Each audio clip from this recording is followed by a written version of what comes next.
सुल्तानपुर के आदरणीय अध्यक्ष जी, उनके सभी समिति के सम्मानित सहयोगीगण, मंच पर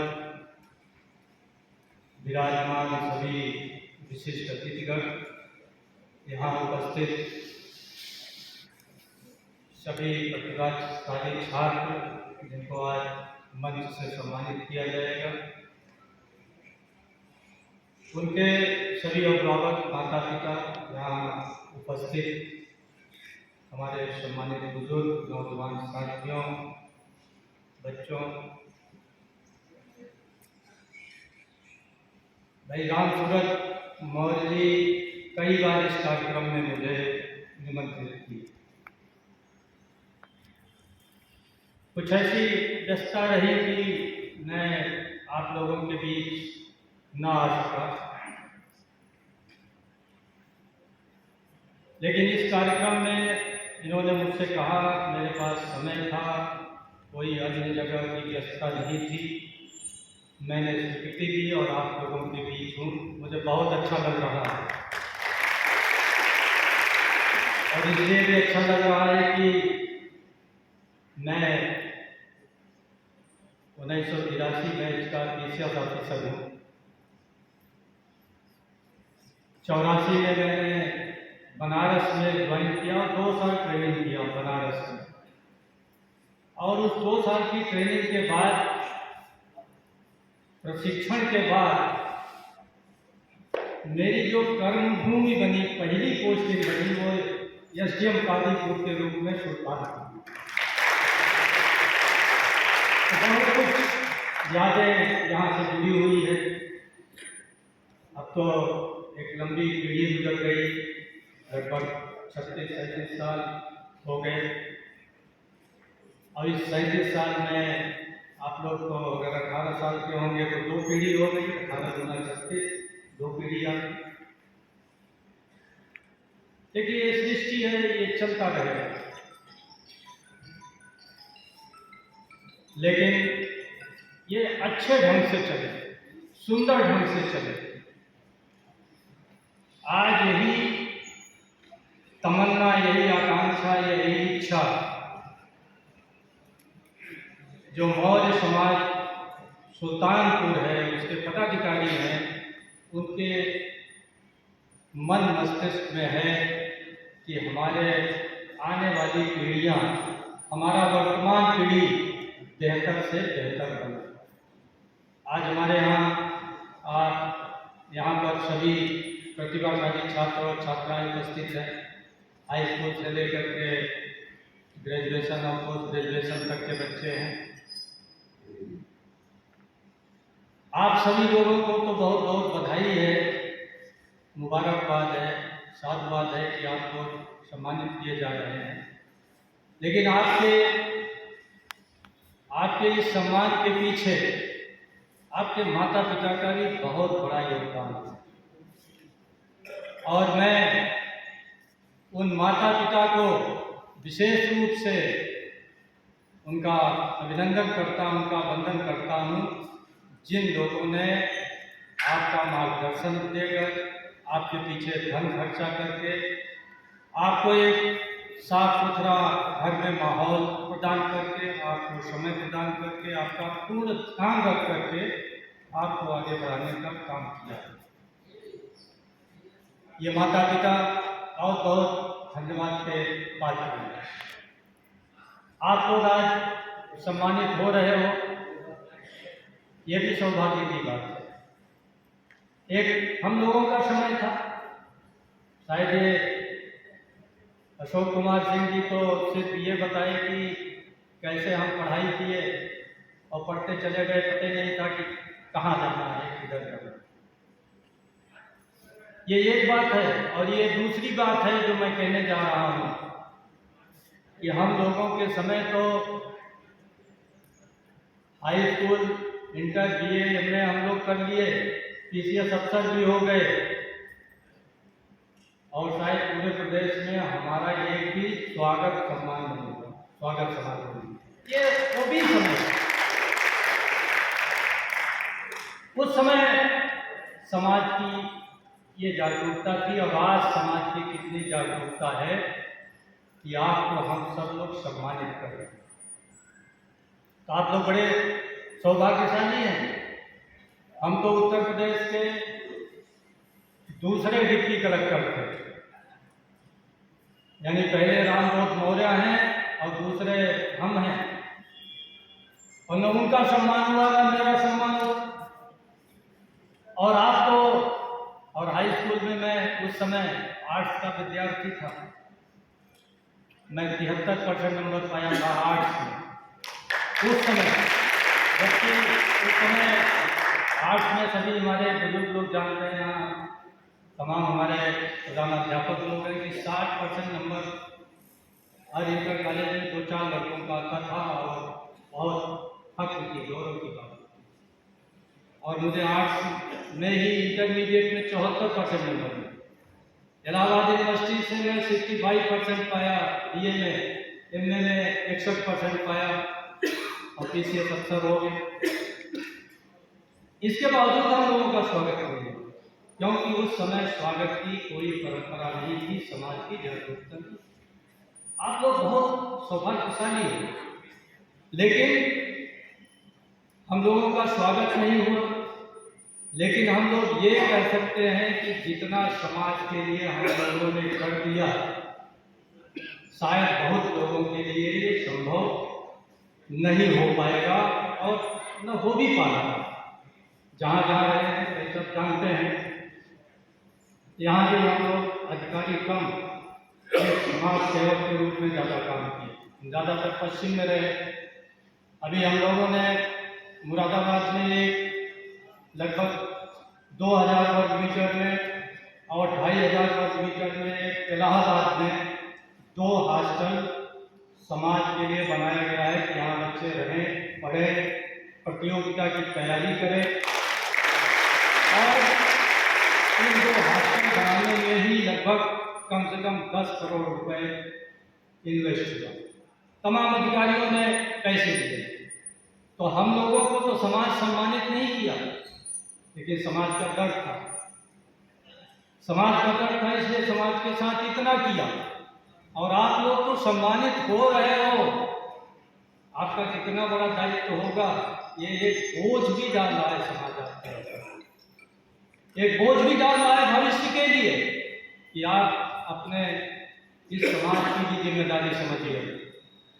और मैं शायद यहाँ भाई रामसूरत मौर्य जी हैं, हम लोग तो कर्मयोगी हैं, ये तो हमसे बड़े भी कर्मयोगी, अपने काम में लगे रहते हैं।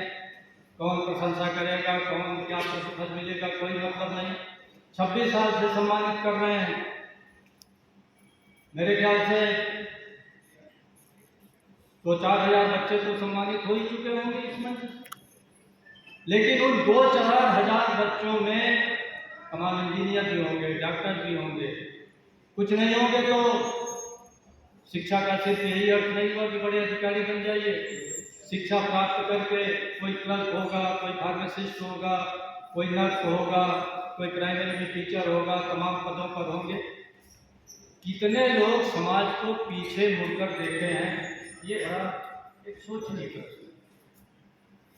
तो आप लोग आज जो उपस्थित हुए हो, आपको सम्मानित किया जा रहा है, तो आपसे उम्मीद भी है कि आप जब कभी सक्षम होंगे तो समाज का ये ऋण आप जरूर अदा करेंगे।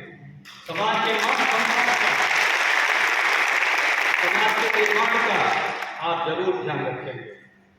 और बच्चों, इसमें तो तमाम लोग जैसा कहा कि अभी हाई स्कूल पास किए हैं, कुछ लोग इंटर पास किए हैं, कुछ लोग MA BA कर लिए हैं, MSc कर लिए होंगे। देखिए आज इस देश में अभी एक सिंह जी बता रहे थे बड़े विस्तार से कि आज जॉब की बहुत संभावना और इतने क्षेत्रों में नौकरी है, जॉब है, सेवा है या उद्योग है, उद्यम है कि आप कल्पना नहीं कर सकते। ये दुनिया बड़ी विविधता की दुनिया हो गई है। और इस देश में आप लोगों को जानना चाहिए कि 40 करोड़ लोगों को रोजगार चाहिए। कितने लोगों को चाहिए? 40 करोड़ लोगों। और सरकारी नौकरियां कितनी हैं इस देश में? 2 करोड़। कितनी है? 2 करोड़। 40 करोड़ में से सरकारी नौकरी कितनी है? 2 करोड़। यानी 38 करोड़ लोगों को अपने शिक्षा दीक्षा का उपयोग इस ढंग से करना है कि सरकारी नौकरियों के अतिरिक्त अन्य क्षेत्र में जाए। आप जो तमाम प्रतिभाशाली लोग हैं, IAS बनिए, IPS बनिए, PCS बनिए, इंडियन इंजीनियरिंग सर्विसेज में आइए, डॉक्टर बनिए, इंजीनियर बनिए, विदेश भी पढ़ने जाइए, लेकिन सिर्फ रास्ते यहीं तक नहीं है। आप सभी बच्चे जो हाई स्कूल इंटरमीडिएट में, मैं अभिभावकों से भी कहना चाहूँगा, ये बात तो सत्य है कि जहाँ चाहा है वहाँ रहा है, लेकिन प्रत्येक व्यक्ति को अपनी क्षमता मालूम होती है। प्रत्येक बच्चे को अपनी क्षमता मालूम है कि वो कितना कर लेगा, कहाँ तक कर लेगा। और इंटर के बाद हम लोगों को अपनी क्षमता के अनुसार, अपनी मानसिक क्षमता के अनुसार, धन की कोई दिक्कत नहीं है। अगर आपके पास मानसिक क्षमता है तो तमाम पढ़ाई मुफ्त में है। आप विदेश में भी जाकर पढ़ सकते हैं, इस देश में भी तमाम पढ़ाई मुफ्त में है। लेकिन आप अपने क्षमता का इंटर तक आकलन अवश्य कर लीजिए। और इंटर तक नहीं किया तो अभी BA पास किया भी कर लीजिए, BSc किया है तब भी कर लीजिए, MSc किया है तब भी कर लीजिए। और आप अपना कोर्स ऑफ एक्शन, जिंदगी में रोजी रोटी कहाँ से कमाएंगे, इस चीज को तय कर लीजिए। और रोजी रोटी कमाने का साधन IAS की नौकरी भी हो सकती है, वो क्लर्क की भी नौकरी हो सकती है, वो नर्स की भी नौकरी हो सकती है, वो टीचर की भी नौकरी हो सकती है, वो व्यवसाय भी हो सकता है, वो उद्यम भी हो सकता है। तमाम क्षेत्र है। अपनी क्षमता के अनुसार जल्दी तय कर लीजिए तो बेहतर होता है। और अभिभावकों को भी चाहिए कि अपने बच्चे के क्षमता के अनुसार उसका रास्ता तय करें। आज विश्व के जितने विकसित देश हैं, क्योंकि हमारे यहाँ भाई हम भी IAS अफसर है, PCS अफसर यहाँ बैठे हैं, तो जरा लगता है रोमांटिक पद है, मतलब पावर है इसमें, बड़े बड़े बंगले दिखते हैं, नीति बत्ती, अब तो बत्ती पता नहीं है कि खत्म हो गई, बहुत दिन हो गया मुझे नौकरी कोई, तो अब शायद बत्ती भी समाप्त हो गई। तो लगता है कि बड़ा पद है, क्योंकि यहाँ अंग्रेज साहब बहादुर है। लेकिन बाकी विश्व के किसी कोने में क्योंकि इस प्रकार की ब्यूरोक्रेसी नहीं रही, तो ब्यूरोक्रेट्स की बहुत ज़्यादा वहाँ अहमियत नहीं है। वहाँ अहमियत है डॉक्टर, वहाँ इंजीनियर की है, वहाँ उद्यमी की अहमियत है, वहाँ प्रोफेसर की अहमियत है, क्योंकि प्रोफेसर ज्ञान का उत्पादक है और उद्यमी जो है धन का उत्पादक है। और आज अमेरिका जैसे देश जो बड़े एडवांस हैं, यूरोपियन कंट्रीज, वहाँ पर बच्चा कक्षा 1 से इंटर तक उसको शिक्षा सरकार देती है। अब पूरे देश की एक टाइप की शिक्षा है। देश पूंजीवादी है लेकिन शिक्षा समाजवादी है। अमेरिका देश पूंजीवादी है लेकिन शिक्षा समाजवादी है, और अपने सारे बच्चों को एक समान, एक गुणवत्ता की शिक्षा देते हैं। लेकिन इंटर के बाद उनके यहाँ शिक्षा बड़ी महंगी है। वो इसलिए कर रखे हैं कि इंटर तक आप निश्चित कर लीजिए कि आपको करना क्या है।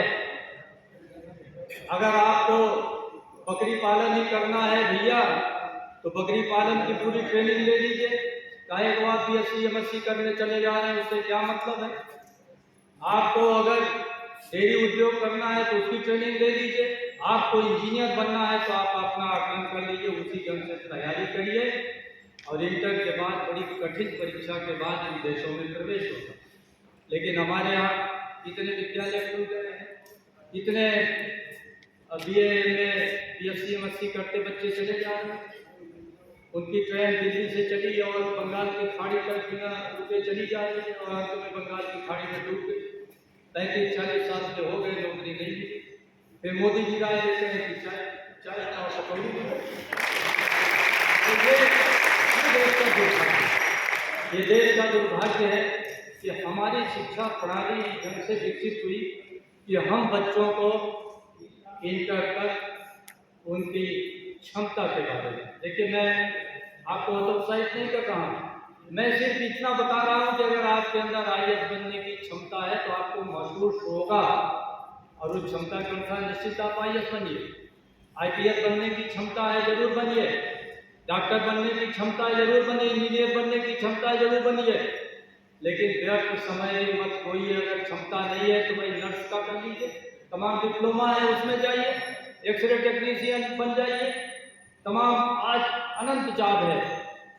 आपके होटल मैनेजमेंट में तमाम जॉब हैं, आपके सेवा सेक्टर में तमाम जॉब हैं, आपके टीचिंग में तमाम जॉब हैं।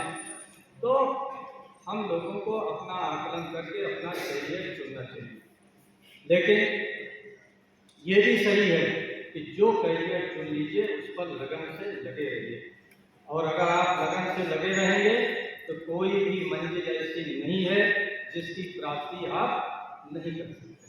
कोई भी मंजिल ऐसी नहीं है, सब कुछ आप प्राप्त कर सकते हैं, लेकिन बशर्ते निरंतर लगे रहिए।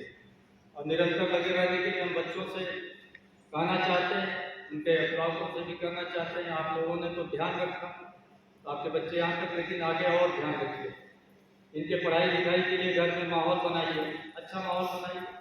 कभी कभी होता है कि भाई बच्चे पढ़ना चाहते हैं, अम्मी या दीदी लड़ाई कर रहे हैं, बच्चे पढ़ना चाहते हैं, पिताजी शाम को 3 रुपये लगा कर आए, हालांकि मौर्य समाज कम पीता है, हो सकता है यहाँ और कम परंपरा हो, हम लोग ज़्यादातर पश्चिम में रहे, वहाँ पीने की ज़्यादा परंपरा है।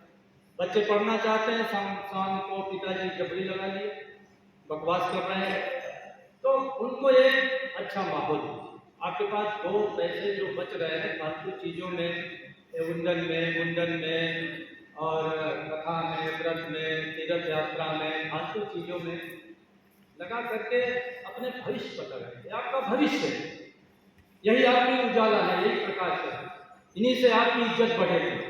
आपकी इज्जत इससे नहीं बढ़ेगी कि आप कितना बड़ा मंदिर बना लिए, कितना बड़ा भंडारा कर दिए। भंडारा खाते हैं और लोग चले जाते हैं।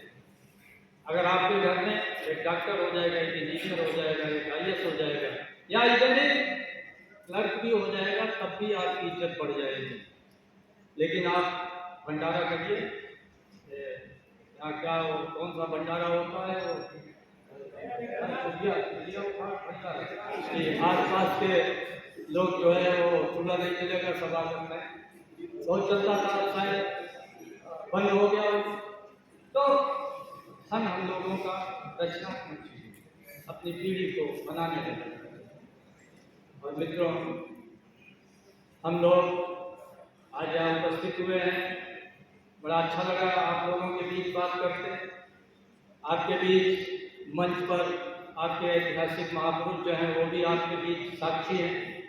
ये मौर्य समाज का बड़ा भव्य इतिहास है, बहुत ही भव्य इतिहास है, और मैं समझता हूँ कि शायद हम ये जातिवाद की बात नहीं है,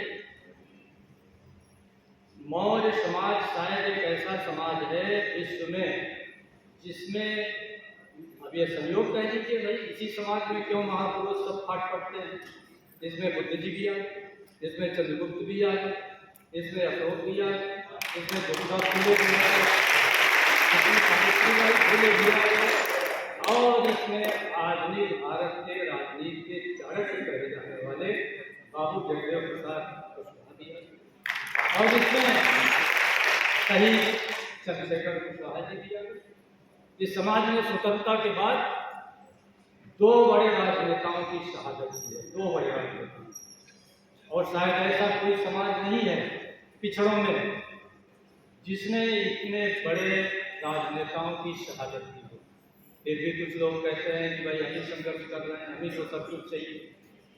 आज अभी अशोक कुमार सिंह जी कह रहे थे कि भैया ये लोकतंत्र है, इस लोकतंत्र में अब लोकतांत्रिक ढंग से ही आप सम्राट चंद्रगुप्त बन सकते हो, सम्राट अशोक बन सकते हो, अब तलवारबाजी से नहीं बन सकते। और तलवारबाजी से आप नहीं बन सकते, तो आपको समाज को एकजुट करना पड़ेगा और राजनीतिक रूप से भी एकजुट करना पड़ेगा। तमाम लोग हैं, ये बच्चे तो नहीं पढ़ रहे हैं, इनका कैरियर है, इनको कोई मतलब नहीं चीज़ों को, लेकिन आप सभी लोग इनके अभिभावक हैं और जो बाकी अतिथि लोग आए हैं, मंच पर उपस्थित लोग हैं, आप लोगों को ये समझना होगा कि हम चाहे इतना विभिन्न प्रकार का काम कर लें, हम लोगों को एक राजनीतिक दृष्टि, दिशा, विजन और मिशन भी बनाना पड़ेगा। और यह मौर्य समाज अगर इस विश्व को बुद्ध दे सकता है, इस विश्व को चंद्रगुप्त दे सकता है, इस भारत को अशोक दे सकता है, तो इस लोकतांत्रिक देश में मुख्यमंत्री और प्रधानमंत्री भी दे सकते हैं। लेकिन फिर अगर बड़ा बनना है तो बड़ा दिल दिमाग भी करना पड़ेगा। ये लोकतंत्र है, ये लोकतंत्र एक व्यक्ति, एक परिवार, एक जाति से नहीं चलता। लोकतंत्र चलता है सबको लेकर चलने से चलता है। हम लोगों के अंदर एक लोकतांत्रिक संस्कार, वैसे तो मौर्य समाज बहुत ईमानदार समाज है, बहुत ईमानदार समाज है, बहुत कर्मठ समाज है, लेकिन इस कर्मठता और ईमानदारी में कुछ भविष्य की दृष्टि भी जाती है। आप कर्मठ ईमानदार तो हैं, लेकिन अगर आपकी दृष्टि नहीं है भविष्य के लिए, हर क्षेत्र में आपकी जागरूकता नहीं है, तो आपकी कदाचित इस देश में भागीदारी नहीं हो पाएगी। आप उत्तर भारत में सबसे ज़्यादा हो, सबसे ज़्यादा जनसंख्या है उत्तर भारत में इस बिरादरी, इस समाज की, और बड़ा भव्य इतिहास है आपका, बड़ा उदात्त इतिहास है, बड़ा गौरवशाली इतिहास है।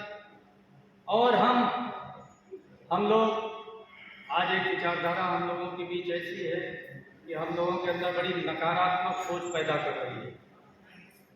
हम लोग कहीं मनवाद, कहीं शूद्रवाद, कहीं दलितवाद, ये जो बाम सेब की विचारधारा है, बच्चे व्हाट्सएप पर बहुत देखते होंगे, बड़े नौजवान भी देखते रहते हैं, हम लोग बातें भी बहुत करते रहते हैं। ये बीमार बना देने वाली विचारधारा से थोड़ा ऊपर उठने की जरूरत है और ऊपर उठ करके जो स्वच्छ प्रकाश, स्वच्छ रास्ता, प्रकाशित रास्ता जो हमारे पुरखों ने दिया है, दिल दिमाग चौड़ा करके सबको लेकर के, हमारे लोग कभी जातिवादी नहीं है। अशोक के शिलालेखों में कहीं भी शाक, मौर्य, सम्राट, बादशाह, कहीं सब उल्लेख नहीं हुआ। कितनी विनम्रता से, कितनी सरलता से बात करते हैं। हम उस विरासत के लोग हैं और ये लोकतंत्र के लिए मुफीद गुण है। मैं आज सभी यहाँ जो हमारे छात्र उपस्थित हुए हैं, जो लड़के आगे कंपटीशन की तैयारी करना चाहते हैं, इलाहाबाद यूनिवर्सिटी में जाना चाहते हैं, हम अभी बेटियों के लिए तो हॉस्टल नहीं बना पाए, लोगों का प्रयास है कि इलाहाबाद में हो जाए, लेकिन लड़कों के लिए ये भी हम लोगों का थोड़ा सा आधा अधूरा प्रयास है, लेकिन थोड़ा सा व्यवस्था नहीं कर पाए हम लोग। जगह बहुत है, लगभग 2400 वर्ग मीटर है हम लोगों का भविष्य में प्लान है कि इसमें गर्ल्स हॉस्टल भी बनाएंगे। लेकिन वही मैंने कहा ना कि जैसे 3000 लोगों को आपने सम्मानित किया, कितना मुड़ कर पीछे ले, ऐसे हम लोग भी देख रहे हैं। हम लोगों के बीच भी कम से कम पूरे प्रदेश में 5-6 हज़ार अधिकारी होंगे और कोई ऐसा जिला नहीं है कि कम से कम 250-400 प्राइमरी से लेकर इंटर तक टीचर न हो। लेकिन कॉन्स्टिट्यूशन के नाम पर 10-20 हज़ार जहाँ देना होता है बहुत कम लोग देते हैं। ये भी प्रयास कर रहे हैं हम लोग कि एक अच्छा हॉस्टल बन जाए। अभी 36 बच्चों को रहने की व्यवस्था हुई है और बड़ी जगह दी गई थी कि भाई बुद्ध, चंद्रगुप्त और अशोक के वंशजों का हॉस्टल बन रहा है तो बड़ा हॉस्टल बने।